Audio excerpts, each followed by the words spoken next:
Hi viewers, India's largest digital media network Suman టీవీకి స్వాగతం. అందరం పైకి చాలా అందంగా ఉంటామండి. అంటే మనకి కనిపించే ఎక్స్టర్నల్ పార్ట్స్ గురించి, ఫేస్ గురించి, హెయిర్ గురించి, స్కిన్ గురించి ఇలా ప్రతిదానికి మనం కేర్ తీసుకుంటాం. బట్ మనకు ఇంటిమేట్ ఏరియాలో చాలా ప్రాబ్లమ్స్ ఉంటాయి. చాలామంది దాన్ని చెప్పుకోలేక సిగ్గుపడుతూ ఉంటారు. దానికి సంబంధించి చూసుకుంటే ఈ ప్రైవేట్ పార్ట్స్లో మనకి డ్రైనెస్ కానీ, ఇచ్చింగ్ కానీ, ఇన్ఫెక్షన్స్ చాలామందికి 70% అమ్మాయిలకి, ఆడవాళ్ళకి ఇలాంటి ప్రాబ్లమ్స్ ఎక్కువ ఉంటాయి. సో దీనికి సంబంధించి మనకి లాబియోప్లాస్టీ, లెజనోప్లాస్టీ ఇలాంటి ట్రీట్మెంట్స్ కూడా ఉంటాయన్నమాట.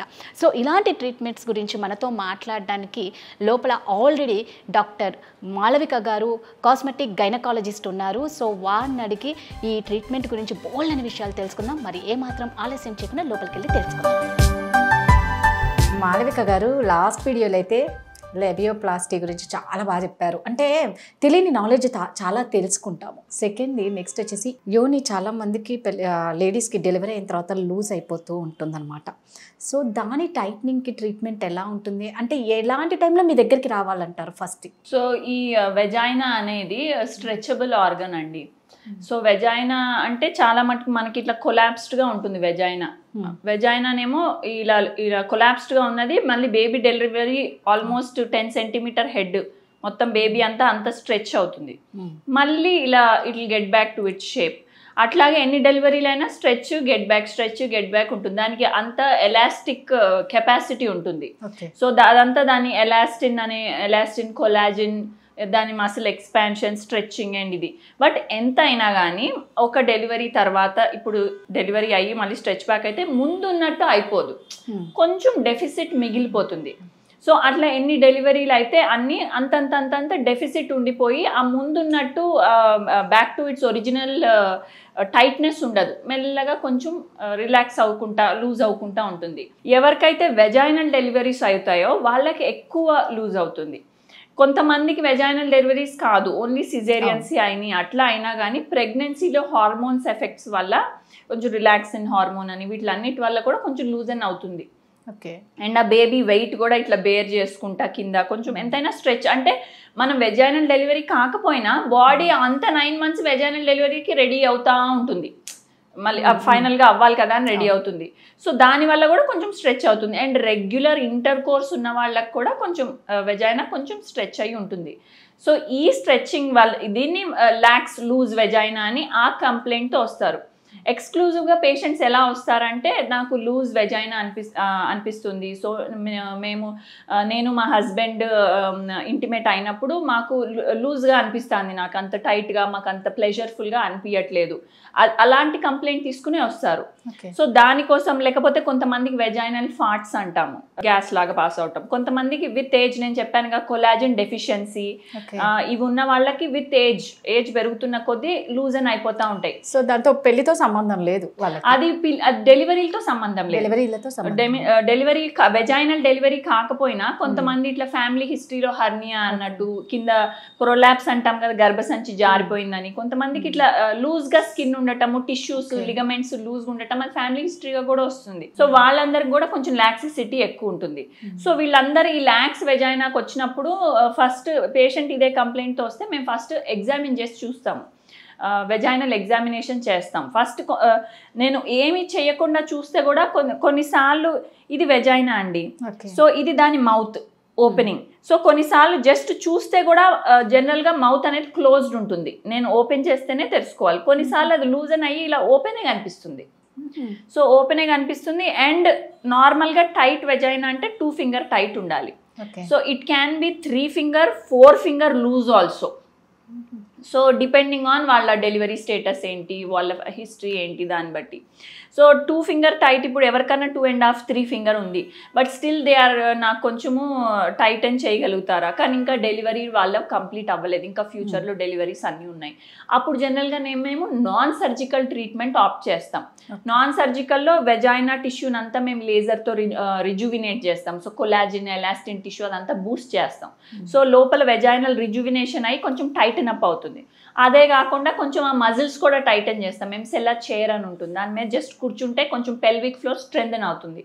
సో వాళ్ళ ఇంటర్ కోర్స్ టైం అప్పుడు కూడా ఆ పెల్విక్ ఫ్లోర్ వాడచ్చు, మజిల్ వాడితే వాళ్ళకి కొంచెం టైటన్ అవుతుంది. సో అలాగా వాళ్ళు డెలివరీలు అన్నీ అయ్యే వరకు they can manage with non surgical treatment. But ఎవరికైతే 4 ఫింగర్ లూజ్ ఉందో వాళ్ళకి అసలు నాన్ సర్జికల్ వెళ్ళటమే దండగా. వాళ్ళకేమి రిజల్ట్స్ రావు. నేను చేసినా కానీ ఆ కొంచెం టైటన్ అయినా కానీ వాళ్ళు అప్రిషియేట్ చేయలేరు అది, బికాజ్ ఆ లాక్సిసిటీ అంతుంది. సో అలాంటి వాళ్ళకి మేము సర్జికల్ వెజైనల్ టైటనింగే ఆప్ట్ చేస్తాము. ఈ లెంత్ ఆఫ్ వెజైనా ఉంటే సర్జికల్ వెజైనల్ టైటనింగ్ అంటే మొత్తం లెంత్ ఆఫ్ వెజైనాని మేము టైటన్ చేస్తాము. అది ఎలా ఉంటుంది, ఈ మొత్తం ఇలా మొత్తం ఇన్సిషన్ చేసి కింద మసిల్ టైట్ చేసి పైన మ్యూకోజా టైట్ చేసి ఎక్స్ట్రా వెజైనా ఏమన్నా ఉంటే తీసేస్తాము. ఇదే కాకుండా ఈ బయట ఇంట్రాయిటస్ ఆబ్వియస్గా ఇదంతా టైట్ చేస్తున్నప్పుడు అంత దగ్గరికి వచ్చేస్తుంది. అండ్ ఆ కింద మజిల్ పెరీనియల్ బాడీ అంటాము, దాన్ని కూడా స్ట్రెంథెన్ చేసేస్తాము. కింద మజిల్ని స్ట్రెంథెన్ చేసి లోపలంతా టైటన్ చేసి ఓవరాల్ వెజైనోప్లాస్టీ. ఓన్లీ మనం బయట లూజ్ ఉందని బయట ఒక్కటే నేను టైటన్ చేసి నాకు ఆ 2 ఫింగర్ టైట్ అట్లా బయట వచ్చింది అంటే అది ప్రాపర్ వెజైనోప్లాస్టీ కాదు. సో అది చేసేసి అయిపోయింది అంటే వాళ్ళకి అది జస్ట్ వెజైనల్ టిప్ ఒకటే కొంచెం టైట్గా ఉన్నట్టు, మళ్ళీ లోపలంతా లూజ్ ఉంటుంది. సో వాళ్ళకి సాటిస్ఫాక్షన్ రాదు. హోల్ వెజైనా అంతా టైట్ చేసి బయట కూడా టైట్ చేస్తే అప్పుడే వస్తుంది వాళ్ళకి ఆ కంప్లీట్ వెజైనల్ టైటనింగ్ అంటాము. సో ఇది జనరల్గా నేను చెప్పినట్టు డెలివరీల తర్వాత మేము చేసే సర్జికల్ ప్రొసీజర్. సో మాలవిక గారు, మరి అంటే ఇంత సెన్సిటివ్ ఇంటిమేట్ ఏరియాలో సర్జరీ అంటే ఫస్ట్ అమ్మ నిజంగా మీకు గ్రేట్ ఇలాంటి సర్జరీస్ చేయడం. అయితే అనెస్థీషియా ఎలా ఉంటుంది, ఎక్కడ మనకు అనెస్థీషియా చేస్తారు, ఎన్ని అవర్స్ అది వర్క్ చేస్తుంది, సర్జరీ ఎంతసేపు ఉంటుంది? ఇది జనరల్గా డే కేర్ ప్రొసీజర్ అండి. డే కేర్ ప్రొసీజర్ అంటే పొద్దున్న పేషెంట్ ఏం తినకుండా వస్తారు, వచ్చాక మేము surgery almost 1 hour to 1.5 hour అయిపోతుంది సర్జికల్ టైం అది. సర్జరీ అయిపోయినాక వాళ్ళకి ఒక 4 hours to 5 hours రెస్ట్ ఇస్తాము. మళ్ళీ దాని తర్వాత 6 hours తర్వాత ఇంటికి వెళ్ళిపోవచ్చు. So it's day care surgery. పొద్దున్న వచ్చారా, సర్జరీ అయిందా, ఒక 2 hours అనుకోండి, ఇంకొక 4 to 6 hours రికవరీ టైము, దాని తర్వాత ఇంటికి వెళ్ళిపోవచ్చు. It's so simple. Night stay అట్లాంటివి ఏమి కూడా అవసరం లేదు. ఎనస్థీసియా వరకు వచ్చేది మేము స్పైనల్ ఎనస్థీసియా ఇస్తాము. కొంతమంది మాకు జనరల్ కావాలి అంటే జనరల్ ప్రిఫర్. సో స్పైనల్ కానీ జనరల్ కానీ అది depending on the patient and anaesthetist call, దాన్ని బట్టి దే గో ఫర్ ఇది. ఎందుకంటే కొంతమంది పేషెంట్స్ యాంగ్షియస్ కూడా ఉంటారు. సో అంత యాంగ్జైటీ అప్పుడు మేము కొంచెం మరి మొత్తం సెడేట్ చేయాలన్నా. కొంతమంది patients they are very comfortable and relaxed, వాళ్ళకి స్పైనల్ ఎనస్థీసియా ఇచ్చేస్తే సరిపోతుంది. స్పైనల్ ఎనస్థీసియా అంటే only lower half of the body numb అయిపోతుంది, పైనంతా they are awake and fine. So that is the safest mode. కొంతమంది యాంగ్జైటీ ఎక్కువ ఉన్న వాళ్ళకి ఇంకా కంప్లీట్ ఇస్తాము. అంటే ఇప్పుడు మామూలుగా ఏ ఏజ్ నుంచి ఇలాంటివి మనం ట్రీట్మెంట్స్ తీసుకోవచ్చు అంటారు, ఏ ఏజ్ లాస్ట్ అంటారు? మీ దగ్గరికి ఎక్కువ ఏ ఏజ్ వాళ్ళు వస్తూ ఉంటారు? జనరల్గా ఈ వెజైనోప్లాస్టీ అనేది డెలివరీలు అయిపోయాకే వస్తారు.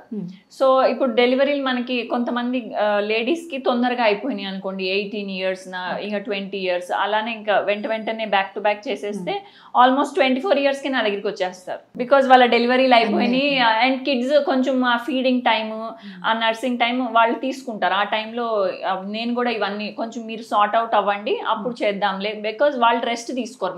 మదర్స్ రెస్ట్ తీసుకోకపోతే నాకు టిష్యూస్ హీలింగ్ ప్రాబ్లం అవుతాయి. సో కొంచెము కిడ్ కూడా ఒక 2 years అన్న మినిమం రావాలి వాళ్ళకి. వస్తే వాళ్ళ ఫీడింగ్స్ అయిపోతాయి, మదర్ కూడా బెటర్ అవుతుంది, అప్పుడు they can come for the surgery. So 24-25 age group నుంచి చూస్తాము. ఆల్మోస్ట్ 50 years వరకు, కొంతమంది కావాలంటే 60 years కూడా చేసుకుంటారు. అబ్రాడ్లో అయితే 70 కూడా చేసుకుంటారు. మరి ఓకేనా అంత ఏజ్లో చేసుకున్నా? ఇంకా వీళ్ళందరూ ఎట్లా అంటే మెనోపాజ్ అయిపోయింది అంటే, ఇప్పుడు ఈ మధ్యన మెనోపాజ్ ముందుట్లాగా కాదు. ముందేంటంటే మన లైఫ్ ఇంకా మెనోపాజ్ అయితే ఉమెన్ లైఫ్ ఇంకా అయిపోయింది, ఇంకా దాని తర్వాత నుంచి డిటీరియరేట్ అవుతున్నట్టు అనుకుంటాము. ఇప్పుడు అట్లా కాదు. ఇప్పుడు మనం యాక్టివ్ కూడా అవుతున్నాము. ఇంకా కొంచెం వర్కింగ్ ఉమెన్ అట్లా పోస్ట్లో ఉన్న వాళ్ళు అయితే ఇంకా పైకి ప్రమోట్ అయ్యి ఇంకా యాక్టివ్ అవుతారు. సో అట్లాంటిది ఏమీ లేదు. సో మనం ఈ మధ్య చాలా మంది ఆప్టింగ్ ఫర్ అదర్ మెథడ్స్, ఇట్లా మెనోపాజ్ని ఎట్లా ట్యాకిల్ చేయొచ్చు మనం అదర్ మెథడ్స్ తో, either hormonal, non hormonal, bio identical hormones అని అదర్ థింగ్స్ ఎట్లా ట్యాకిల్ చేయొచ్చు, హౌ టు మూవ్ ఫార్వర్డ్ అవన్నీ చూస్తున్నారు. సో ఇవన్నీ మెనోపాజ్ ఎవరిని ఆపట్లేదు. మెనోపాజ్ అయినా ఇంకేం చేయొచ్చు, ఎలా చేయొచ్చు. సో సెక్షువల్ లైఫ్ అనేది వెరీ ఇంపార్టెంట్. ఈ మధ్యాహ్నం రీసెర్చ్ కూడా చెప్తాంది ఎవరిదైతే సెక్షువల్ లైఫ్ బాగుందో వాళ్ళ లాంగివిటీ కూడా పెరుగుతుంది అని. ఎందుకంటే అది డీస్ట్రెస్ చేస్తుంది. అండ్ స్ట్రెస్ ఈ మధ్యాహ్నం చాలా ఉంటుంది అందరికీ. So not just physical health, just మనం ఎక్సర్సైజ్ చేసామా, న్యూట్రిషన్ తీసుకున్నామా, not just physical health, mental, emotional health, sexual health ఇవన్నీ ఇంపార్టెంట్. ఇవన్నీ ఉంటే లాంగివిటీ పెరుగుతుంది. అందుకే ఈ మధ్యన అవేర్నెస్ వచ్చి అందరూ how to improve their intimate confidence, how to improve their sexual pleasure, how to అసలు నా ప్రాబ్లం ఉంది నేను ఇది చెయ్యాలా, ఇట్లా వస్తున్నారు. కొంచెం బయటకు వచ్చి ఆలోచించి దే ఆర్ టేకింగ్ యాక్షన్. ఉత్తినే మనసులో అనుకుని ఇంట్లో కూర్చోవటం కాదు, ఒకసారి అడుగుదాం ఏమన్నా ఆప్షన్ ఉందేమో. అంటే ఇప్పుడు మామూలుగా ఈ సర్జరీ చేయించుకున్న తర్వాత అంటే వాళ్ళు ఎలాగా ఉండాలి, భార్యాభర్తలు మళ్ళీ సెక్సువల్ టైం వాళ్ళు ఎంత ఉంటుంది మళ్ళీ వాళ్ళు సెక్స్ చేయాలి అంటే? సో ఈ సర్జరీ అయ్యాక హీలింగ్ టైం యాజ్ యూజువల్ అండి ఒక 1 week to 10 days ఏమో బయట ఎక్స్టర్నల్ హీలింగ్ అయిపోతుంది. ఈ టైంలో కూడా కొంచెం టబ్ లాంటిది తీసుకుని వామ్ వాటర్లో కొంచెం కూర్చోండి పొద్దున సాయంత్రం, సో దట్ ఏమన్నా స్వెల్లింగ్ ఏమైనా ఉంటే కూడా వెంటనే తగ్గిపోతుంది అంటాము. కొంచెం రెస్ట్ తీసుకోమంటాం. ఎప్పుడు ఎంత రెస్ట్ తీసుకున్నామో, మనం ఎంత న్యూట్రిషన్ తీసుకున్నాము, ఎంత కేర్ తీసుకున్నామో దాన్ని బట్టి హీలింగ్ అంత బాగుంటుంది. ఎవరైతే అండర్ నరిష్డ్, మాల్ నరిష్డ్ ఉంటారు, ప్రోటీన్ డెఫిషియన్సీ వాళ్ళకి నేను చేసుకోవడం దండగా హీలింగ్ బాగుండదు. అండ్ టిష్యూ కూడా లూజ్ అయిపోతుంది, నో పాయింట్. సో అందుకే రెస్ట్ తీసుకోండి అని చెప్తాము. అండ్ మొత్తం కంప్లీట్ హీలింగ్ అంటే it will take 6 weeks. But because this is vaginal area, మళ్ళీ ఇంటర్ కోర్స్ ఫ్రిక్షన్ అన్నీ ఉంటుంది కాబట్టి మేము ఒక 3 months అవాయిడ్ చేసి 3 months తర్వాత మళ్ళీ ఇంటర్ కోర్స్ స్టార్ట్ చేయొచ్చు అని చెప్తాం. 2 months అయితే బేర్ మినిమం నథింగ్. సో దీనికి కూడా మనం పీరియడ్ అయిన తర్వాతే రావాలి? దీనికి కూడా పీరియడ్ అయిన తర్వాతనే చేస్తాను. సో దట్ మళ్ళీ నెక్స్ట్ పీరియడ్ కల్లా ఇది అవుతుంది. అదే మెనోపాజ్ అంటే ఎవరికన్నా గర్భసంచి తీసేశారు, ఇక పీరియడ్స్ రావట్లేదు, వాళ్ళకి ఎనీ పాయింట్ ఆఫ్ టైం చేసేది. నిజంగా సూపర్ అండి. అంటే ఒకటి తెలుసుకుంది ఏంటంటే జనాల్లో కొంచెం అవేర్నెస్ ఉంది దీని గురించి. మీ దగ్గర అందుకే అంత చక్కగా రాగలుగుతున్నారు, మీరు అంత బాగా ట్రీట్మెంట్ చేసి వాళ్ళని హ్యాపీగా పంపిస్తూ ఉన్నారనమాట. అయితే ఏంటి అంటే నిజంగా ప్రతిదానికి ఒక ట్రీట్మెంట్ అనేది ఉంది. దాని గురించి తెలుసుకొని ఆ ట్రీట్మెంట్ తీసుకోవడంలోనే ఉంటుందన్నమాట. దట్ టు సర్టిఫైడ్ డాక్టర్స్ దగ్గరికి రావాలి. చెప్పాను కదండి, మళ్ళీ ఇటర్నల్లీ ఎస్థెటిక్స్లో సర్టిఫైడ్ డాక్టర్సే ఉన్నారండి. వీళ్ళు నవ్వుతూ ట్రీట్మెంట్ ఇస్తారు, చాలా చక్కగా కౌన్సిలింగ్ ఇస్తారు. ఏ మాత్రం భయపడిన అవసరం లేదు, సిగ్గుపడని అవసరం లేదు. డెఫినెట్గా అండి. ఎంత వాళ్ళ ప్రాబ్లం తెలుసుకుని కొంచెం అవేర్నెస్ వచ్చి మా దగ్గరికి వచ్చి చెప్తేనే అసలు ఫస్ట్ ట్రీట్మెంట్ ఆప్షన్స్ తెలుస్తాయి. వాళ్ళందరితో చూస్ చేసుకోవచ్చు ఏం కావాలని. ఫస్ట్ మీరు ఓపెన్ అప్ అవుతే వాళ్ళు చక్కగా ట్రీట్మెంట్ చేస్తారు. థ్యాంక్ యూ అండి. Thank you.